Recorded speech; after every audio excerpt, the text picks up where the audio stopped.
అని ఎట్లా చూస్తారు నాన్ వేసిన కొన్ని కామెంట్ చేసిండు వస్త్రాధరణ పైన కావచ్చు, అలాగే సనాతన ధర్మం పైన, సీతమ్మ గారి పైన రకరకాల కామెంట్ చేసిండు. వీటిపైన మీ శివసేన తరపున ఏం చెప్పాలి?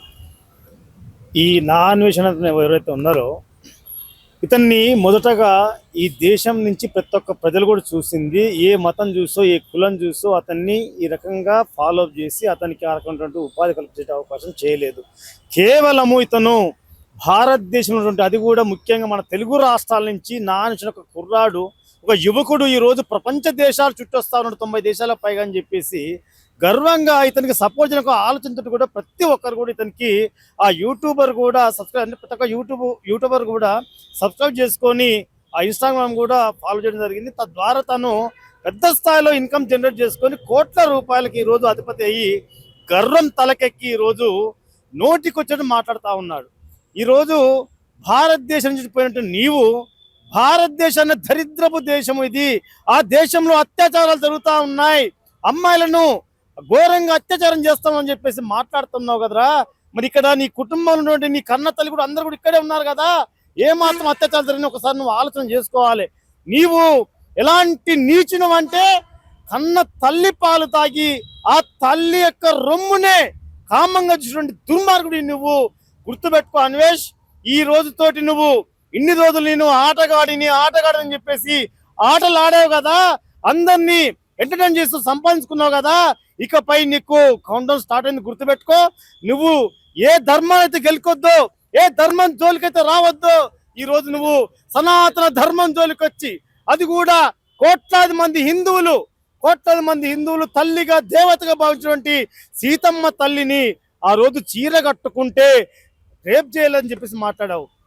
ద్రౌపదిని చీర కట్టుకుంటే రేప్ చేయాలని చెప్పేసి మాట్లాడావు. అరే దుర్మార్గుడా, ఎక్కడ సీతమ్మ తల్లిని రేప్ చేయబడని చెప్పేసి ఏ గ్రంథం రాసింది?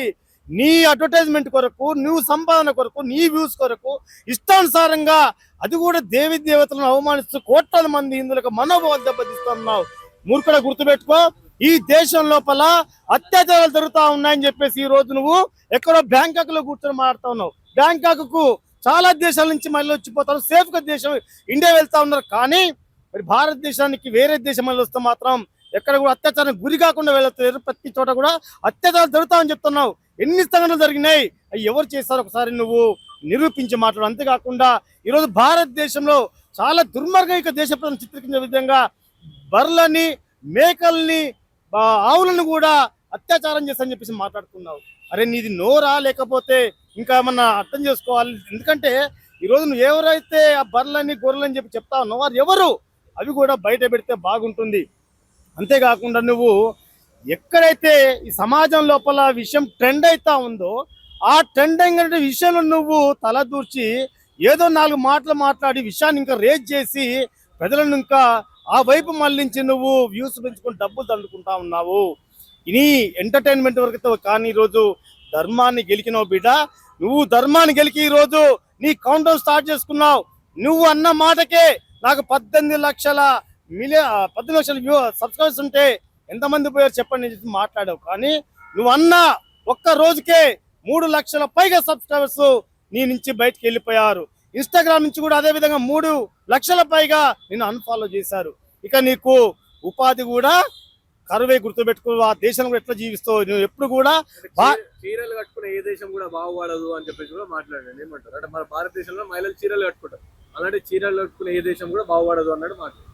వాని మనిషికి మైండ్లో అసలు మెదడు ఉందో లేదో అర్థం కాదు. కానీ ఈరోజు బాగా గమనిస్తే భారతదేశం లోపల స్త్రీలు ఎవరైతే చీర కట్టుకొని సాంప్రదాయబద్ధంగా గాజులు పెట్టుకొని బొట్టు పెట్టుకొని ఈ దేశంలో ఒక మాతృమూర్తిగా దేవతగా గౌరవింపబడతా ఉన్నారో, ఈ దేశం యొక్క స్త్రీల యొక్క కట్టు బొట్టు శారీ చూసి ప్రపంచ దేశం మహిళలు ఈరోజు ఈ దేశానికి వచ్చి ఈ యొక్క సంస్కృతి సాంప్రదాయం అవలంబించి చీర కట్టుకుంటా ఉన్నారు.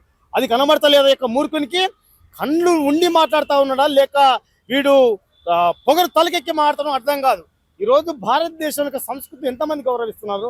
ఈ దేశానికి వచ్చి మీరు వారణాసి, కాశీ ప్రాంతం వెళ్ళండి, ఎన్ని దేశానికి వచ్చి ఈ దేశం యొక్క సంప్రదాయాన్ని పాటిస్తూ ఉన్నారు. కానీ నోటికి వచ్చిన తన యొక్క వ్యూవర్స్ కోసము, డబ్బుల కోసం ఈ యొక్క మాటలు మాట్లాడుతూ ఉన్నాడు.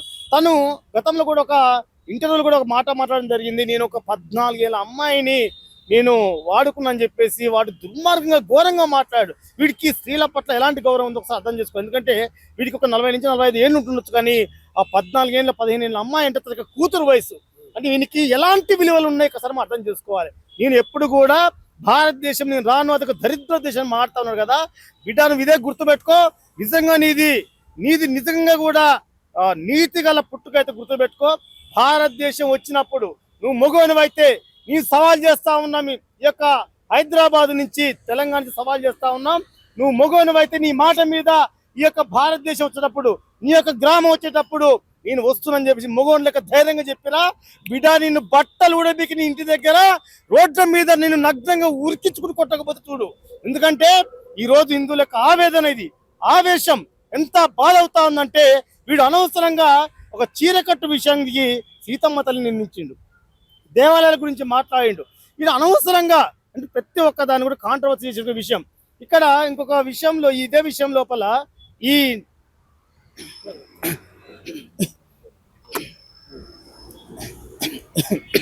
ఇదే విషయంలో ఇదే విషయంలో హీరో చిరంజీవి గారి తమ్ముడు పవన్ కళ్యాణ్ గారి అన్నటువంటి నాగబాబు, ఈ నాగబాబు నిజంగా కూడా ఆ గౌరవప్రదమైనటువంటి ఆ చిరంజీవి కుటుంబంలో, కొనిదెల కుటుంబంలో ఎందుకు ఇలాంటి అనవసరమైనటువంటి చిచ్చు పెట్టి వాళ్ళకి ప్రతిష్ట దిగజారుతారో అర్థం కాదు. నిజంగా కూడా నాగబాబు సంబంధం లేకుండా కానీ వచ్చి ఇందులో విషయాన్ని అనవసరంగా రాద్ధాంతం చేసి పెద్ద ఇష్యూ చేసి మొత్తం పెంట చేసి సమాజంలోకి దీన్ని పెద్దగా తీసుకెళ్ళింది. నాగబాబు గారు కూడా గుర్తుపెట్టుకోండి, ఏ తల్లి అయినా ఏ బిడ్డ అయినా గుర్తుపెట్టుకోండి. మరి ఒక అత్త అల్లుడు వచ్చినప్పుడు అదే బికినీలు వేసుకొని అల్లుడు ముందు కూర్చోగలరా? పూజలు అదే బికినీ వేసుకొని కూర్చోగలరా? నువ్వు ఎలా దీన్ని బికినీలు వేసుకోవడాన్ని, బట్టలు ఇప్పుకోవడానికి స్వేచ్ఛ అని చెప్పేసి మాట్లాడుతూ ఉన్నావు. కొంచెం కూడా బుద్ధి లేకుండా మాట్లాడుతూ ఉన్నావు. ఈ రోజు జనసేన పార్టీకి అండదండగా నిలిచిన వాళ్ళు, నీకు ఎంత ధైర్యాన్ని ఇచ్చి పైసలు ఖర్చు పెట్టుకొని మీ యొక్క జనసేనకు సపోర్ట్ చేసిన వాళ్ళు ఈ రోజు ప్రతి ఒక్కరు మిమ్మల్ని తిడుతూ ఉన్నారు. ప్రత్యేక జనసేన మహిళలు కూడా మిమ్మల్ని తిడుతూ ఉన్నారు. అంతేకాకుండా ఈ రోజు నీవు అనవసరంగా నీ బిడ్డని ఈ యొక్క ఇష్యూలకు తలదూర్చి నీ బిడ్డని బయట తీసుకొచ్చిన. ఈ రోజు నీ బిడ్డ వేసుకున్న చిన్న చిన్న డ్రెస్సుల యొక్క వీడియోలు సోషల్ మీడియాలో పెట్టి నేను వైరల్ చేస్తా ఉన్నాను, నీ కుటుంబ పరువు తీస్తా ఉన్నారు. కానీ కొంచెమైనా సిగ్గు తెచ్చుకొని నువ్వు కొంచెం ఆలోచన చేస్తే బాగుంటుంది. ఎలాంటి స్టేట్మెంట్ ఇవ్వాలి? అందుకే మనిషి ఎదిగిన కానీ నీకు మెదడు ఎదిగినట్టు ఈ రోజు చేసిన స్టేట్మెంట్లు ఈ యొక్క దేశం లోపల మన స్త్రీని ఏ విధంగా చూస్తాం, మీరు మరి ఆ స్త్రీల పట్ల స్వేచ్ఛ పేరుతో మీరు బట్టలు ఇప్పుకొని తిరగని చెప్పేసి మీరు వాళ్ళకి ప్రకాష్ రాజు కూడా సపోర్ట్ చేస్తున్నారు. నేషనల్ యాక్టర్ ప్రకాష్ రాజు కూడా సపోర్ట్ చేస్తున్నారు ఈ వ్యాఖ్యలు. ప్రకాష్ రాజు మొదటి నుంచి కూడా ఈ యొక్క ధర్మాన్ని గౌరవించిన వ్యక్తి, దేశం పట్ల కూడా ఏమాత్రం గౌరవం లేని వ్యక్తి. ఎందుకంటే గతం లోపల కూడా ఆయన స్టేట్మెంట్ అనేక రకాలుగా చూసాం. అంటే ఇప్పుడు ప్రకాష్ రాజు యొక్క ఆ స్టేట్మెంట్ ఏదైతే ఉందో స్వేచ్ఛ అనేది ఈ రోజు అంటే ఈ యొక్క శివాజీ వ్యాఖ్యల పైన స్పందించింది నాగబాబు, తర్వాత ఈ యొక్క ప్రకాష్ రాజు.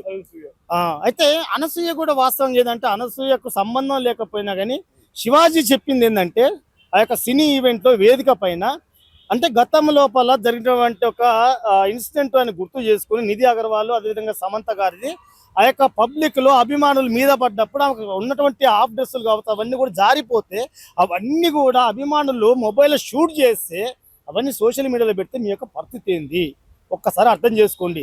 ఆ యొక్క విషయాన్ని చూసినటువంటి శివాజీ బాధపడి ఒక గౌరవప్రదంగా బాధ్యతాయుతంగా భారతీయుడుగా ఆయన వేదిక మీద చెప్పింది ఏంటంటే, అమ్మ తల్లులారా మాతృమూర్తులారా మీరు ఖచ్చితంగా పూర్తిగా మీ యొక్క ఒళ్ళు కనబడకుండా, అంటే డ్రెస్లో ఆంక్షలు పెట్టలేదు, ఏ డ్రెస్ అని వేసుకోండి, కానీ మీరు పూర్తిగా ఒళ్ళు కనబడకుండా మీ యొక్క ఆ యొక్క శరీరాల పైన దుస్తులు ధరించాలని చెప్పాడు. అది చెబుతూనే ఒక 2 మాటలు దాడడం జరిగింది. దానికి ఆయన క్షమాపణ కూడా కోరడం జరిగింది.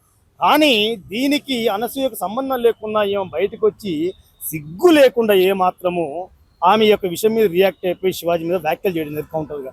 అమ్మ శివాజీ ఏం మాట్లాడిండు ఒకసారి నీకు కొంచెం అర్థమైందా? హీరోయిన్ల గురించి మాట్లాడిండు. నువ్వు ఏమన్నా హీరోయిన్వా? ఎందుకు ఈ రోజు వచ్చి నువ్వు రియాక్ట్ కావడం జరిగింది? హీరోయిన్ నువ్వు కాదు కదా, మరి ఎందుకు నువ్వు ఈ రకంగా రియాక్ట్ అవుతా ఉన్నావు? మరి ఈమె కాకుండా ఆమె సింగర్ చిన్మయి కూడా ఆమె ఏదో నేను తగునమ్మా నేనెందుకు తక్కువ అని చెప్పేసి ఆమె కూడా మధ్య కొంచెం మాట్లాడడం జరిగింది. ఈమె చికిరి సాంగులో పెట్టినవంటే నువ్వు ఏందమ్మా ఆ సామాన్లుగానే మీకు అంత బాధ అయింది కదా మరి ఈరోజు నీ యొక్క సాంగ్ లోపల పెట్టినటువంటి ఆ సామాన్లు ఏంది, ఇంకోటి ఏంది, ఈ పదాలన్నీ ఎందుకు పెడతా ఉన్నావు? అప్పుడు తప్పనిపించలేదు అంటే ఇప్పుడు ఈ విషయం మీద నీ మీద కేసు పెట్టాలా? ఇంత కాదు కదా, అనసూయ నిజంగా కూడా సమాజంలో ఎంత ఘోరమైనటువంటి డ్రెస్సులు వేసుకొని తిరుగుతా ఉందంటే, కన్న కొడుకు ఆమె ఎత్తు అయిండు, అతని ముందర కూడా ఆమె డ్రాయర్లు వేసుకొని చిన్న చిన్న బికిన్లు వేసుకొని తిరుగుతూ ఉందంటే ఈమె సమాజానికి ఎలాంటి ఇది ఆ స్వేచ్ఛ అంటే? స్వేచ్ఛ అంటే మహిళకు ఉండాల్సింది ఉపాధిలో, తన యొక్క ఉద్యోగాన్ని ఎంచుకునే విషయంలో, అవసరమైతే తన యొక్క పెళ్లి విషయంలో కూడా భర్త ఎంచుకునే విషయంలో స్వేచ్ఛ కావాలి తప్ప ఈ బట్టలు ఇప్పుకొని తిరగడంలో స్వేచ్ఛ అంటే అది మూర్ఖత్వం. ఎందుకంటే ఈరోజు యువత ఏం ఆడుతూ ఉన్నారు మీరు స్వేచ్ఛ అని అంటే, మీరు మీ వాళ్ళు మీ ఇష్టము, మా బట్టలు మేము ఇప్పుకొని తిరుగుతాము అని చెప్పేసి మాట్లాడితే యువత అంతా కూడా మా కళ్ళు మేము కూడా అలాగే చూస్తాం, మమ్మల్ని కూడా మీరు అనడానికి వీలని చెప్పేసి మాట్లాడుతున్నారు. ఇంకా ఈ దరిద్రంగా ఇంకా ఘోరమైన విషయం ఏంటంటే, మహిళా సంఘాలను అసలు ఏమనాలకు అర్థం కావట్లేరు. ఆ మహిళా సంఘాలు మారుతున్న విషయం ఏంటంటే, గతంలో నాకు తెలిసి ఏదన్నా సినిమాలో హీరోయిన్ అర్ధనగ్నంగా ఏమన్నా పోస్టర్ల మీద ఫోటోలు అవపడితే వాళ్ళ ఎలాంటి పోస్టర్లు ఎట్లా వేస్తారు మీరు అని చెప్పేసి మహిళా సంఘాలు వచ్చి గొడవ చేసి అవసరమైతే ధర్నా చేసే వాళ్ళ పోస్టర్లను చింపేసేవాళ్ళు, ఇట్లా వేస్తారు ఆ మహిళా ఫోటోలని.